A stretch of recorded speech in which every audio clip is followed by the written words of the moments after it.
By now, we've probably all figured out that I'm a big fan of reptiles and snakes especially. And there's a lot of reasons for it. I mean, what's not to love about them? I mean, even outside of just keeping them as pets or collections or of captive breeding programs, there's just awesome, amazing animals for a ton of reasons. And that's why today I'm going to tell you 5 different examples of adaptations that snakes have that make them some of the best animals on the planet that have or probably will ever exist. To start things off with, let's just keep it really simple. Just their body and their evolution is just super simple and very efficient and highly variable. Just when we first look at the very just body shape of snakes, it's a very efficient, streamlined, simple design. Sure, they have evolved from squamids or other types of lizards to not have actual legs, but they have evolved to where they don't even need them. And if you look at all the different snake species out there, from racers to rattlesnakes to reticulated pythons, every single one of them moves in a locomotion that's a little bit different, but highly effective and efficient for each and every one of them in their own way, in their own habitats. In addition to that, they have a lot of really cool things about them. Number one is they have a fairly relatively slow metabolism, some being a little bit faster than others, which means that they can go very long periods of time without eating. So that means during periods of famine or drought, when there's not a whole lot of prey sources available, they can go long periods of time without losing body weight and hopefully not being able to lose that extra stamina and mobility that something like a warm-bellied animal like a mammal or a bird would lose over a long period of time without prey. In addition to that, they have the ability to hibernate or brumate during the most extreme weather. For a lot of us here in temperate zones like North America or Europe, that usually means, during the cold weather. But also in some of the hottest parts of the world, like parts of sub-Saharan Africa and Australia, they will actually go into periods of brumation during the hottest times of the year as well, so they can avoid weather. So that was a whole lot of things that all had to do with just kind of regular, efficient biology and design. But let's talk about something that's a little bit more individualistic, and we're going to talk a little bit about camouflage. All snakes have different forms of camouflage to one degree or another, but there are some very good examples of why camouflage plays such a big important part about why these animals are so amazing. A lot of the times that's used to blend in with their surroundings. All snakes in general are fairly cryptid by nature, which means they don't really like to be seen or messed with unless they're actually, predating on an actual prey item. So in the instance of, say, the Dumerel's ground boa of Madagascar, their pattern is modeled in the color of dried leaves on the forest floor for them to be able to blend in with the leaf litter, very similarly like the copperhead of the southeastern part of the United States. Most of the time, you can't even see those things, which is really the only time that people ever really get bitten by them, or when they're not leaving them alone. In other cases, it's like green, it has more to do with light and shadow. So when we look at the green anaconda utilizes a form of camouflage very similar to that of a lot of shark species, where they're darker on the top and lighter on the bottom. When you're looking down above them, you can't really see it well with the green anaconda. With the dark green skin, with the different splotch and rings, it looks and blends in looking down into the murky Amazon rivers. When you look up, it's still kind of murky in a lot of the waterways that they live in, but it's much lighter. So when you look up and you're beneath it, it blends in just like the same with the shark. When you look up, a lot of their underbellies are white because it blends in with the sun. Looking down, it's darker on top. And then we have a really, really cool example of that also has to do with light and shadow. So for instance, the Ridley eye, or the cave-dwelling rat snake found in Southeast Asia in places like Taiwan.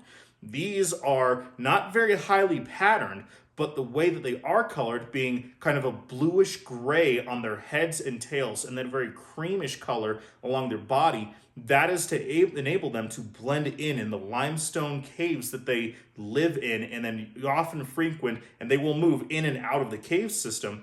But that kind of creamish color blends in with the rock surrounding them, and those dark pieces kind of blends in and aids in aiding with the shadow and light that can aid in their camouflage.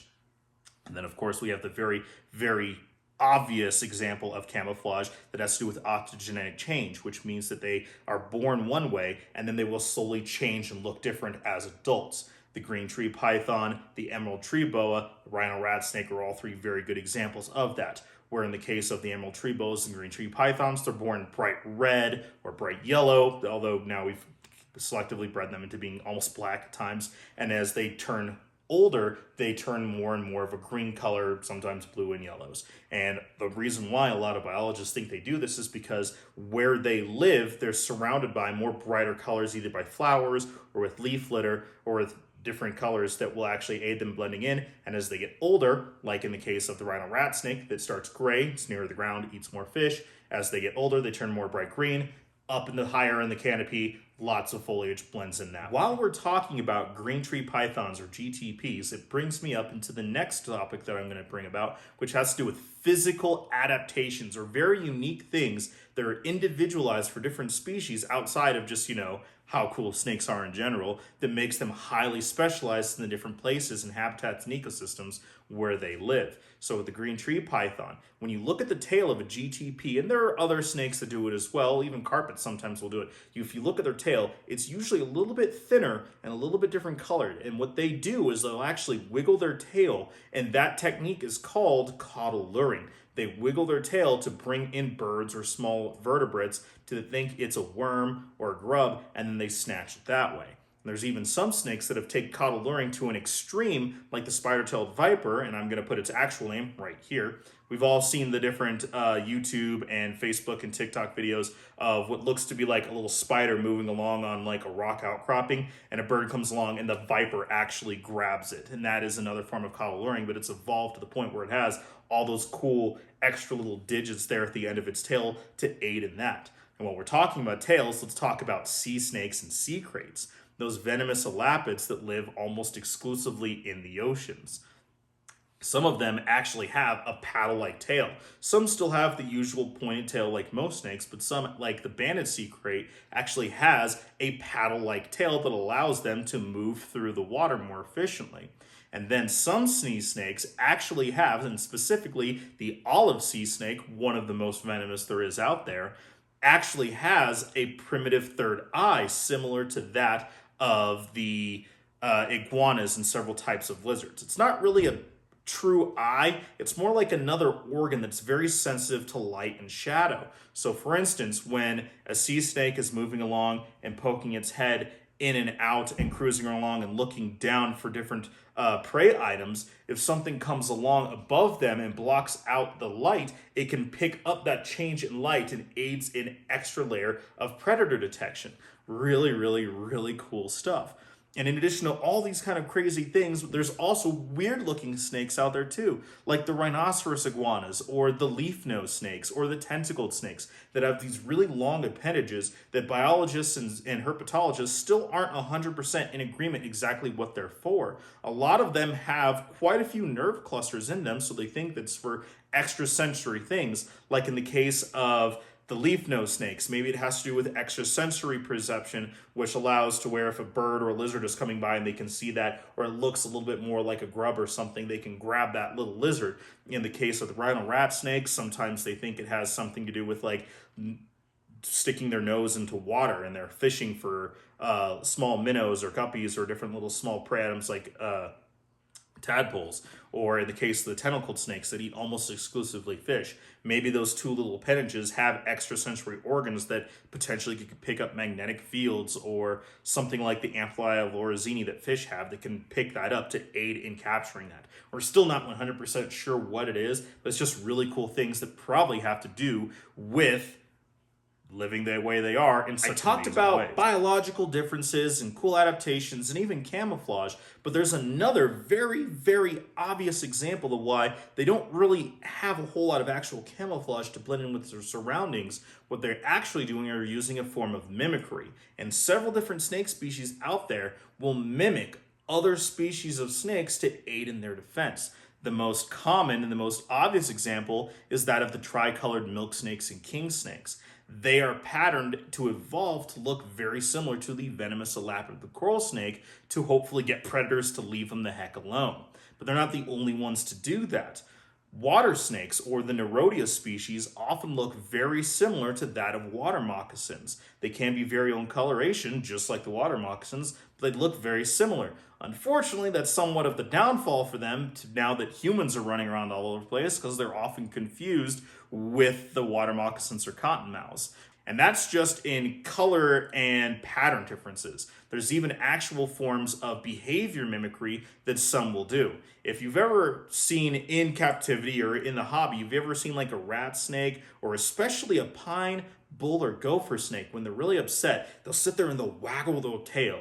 There are some breeding behaviors where snakes will sit there and waggle their tails, but they'll do it really, really fast. That is actually a defensive behavior that a lot of snakes have. In the wild, what it is they be rattling that tail really fast, hopefully to mimic the sound of a rattlesnake. This is specifically of a lot of the North American rat snakes and those pitchwophus, those pines, bulls, and gopher snakes. And they will assume the defensive position of the rattlesnake as well. And then they'll use the modified epiglottis to make that very loud, intimidating hiss. And that's just another form of mimicry to aid in hopefully getting larger animals, predators, to leave them alone if they feel they can't get away.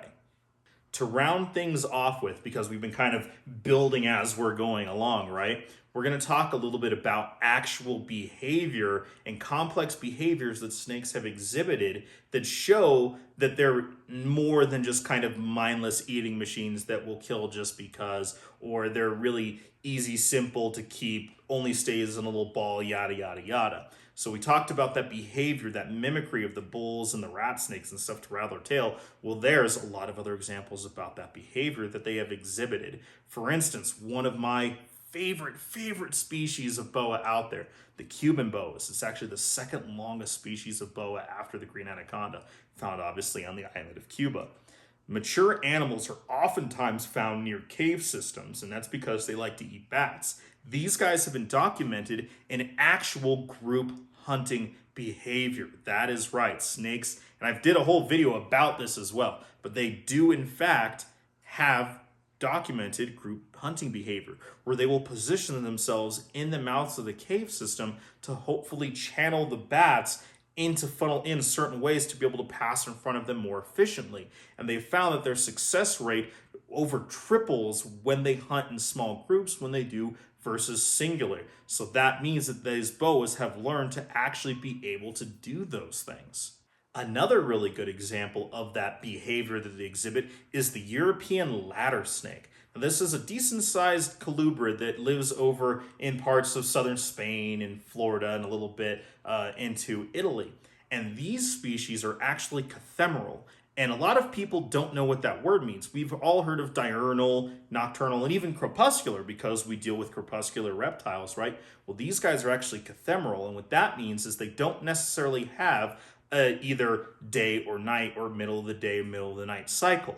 For instance, a lot of animals are diurnal. They sleep during the period of the night, active during the day. Crepuscular means they are usually asleep during the middle of the day, middle of the night, and active dawn and dusk. Cathemeral means that they can be active at all different times of the day and night, depending on a whole bunch of factors. Prey abundance, temperatures, sunlight, time of the year, all sorts of stuff. Another good example of a cathemeral animal is a lion. We see them hunting all throughout the period of the day and then sleeping all throughout the period of the day. So the ladder snake will actually adjust its time of activity based on all these other factors, which is something that not too many snakes will do. Sure, they all have periods of activity, and if it's a particularly hot or cold day, you'll see more or less activity, but they will literally change their behavior and have different activity periods just based on a whole bunch of stuff other than just the season. It's really, really cool. And if you guys enjoyed this video, really I just kind of wanted to sum up or give a whole bunch of examples about why snakes are so cool. Just an amazing group of snakes. Hopefully you guys enjoyed today's video. Sorry I didn't get super in depth with anything. I just kind of threw a whole bunch of stuff out there, but hopefully I threw some stuff that maybe you guys didn't quite know about yet or weren't really sure if we could You know, maybe you did know about it. Let me know if you knew anything or if you didn't know anything about that. And again, if you enjoyed today's video, thank you so much. Please like and subscribe if you can. Hit the bell notification, share it with other people. I'm going to keep reminding everyone about this, that if I hit 5,000 subscribers before the end of the year, we're going to do a full property tour. And actually, once we have 5K, I'm going to do it regardless if we do it before the end of the year. That's just my goal. I'm going to do a full property tour of this building, the gecko room, the quarantine room, and the whole other property, including the livestock. And once we hit 10K, we're going to do an animal giveaway. So please share it with everybody if you can. If you have any questions, comments, concerns, let me know down in the comments. Just keep it nice and peaceful and easy. You can always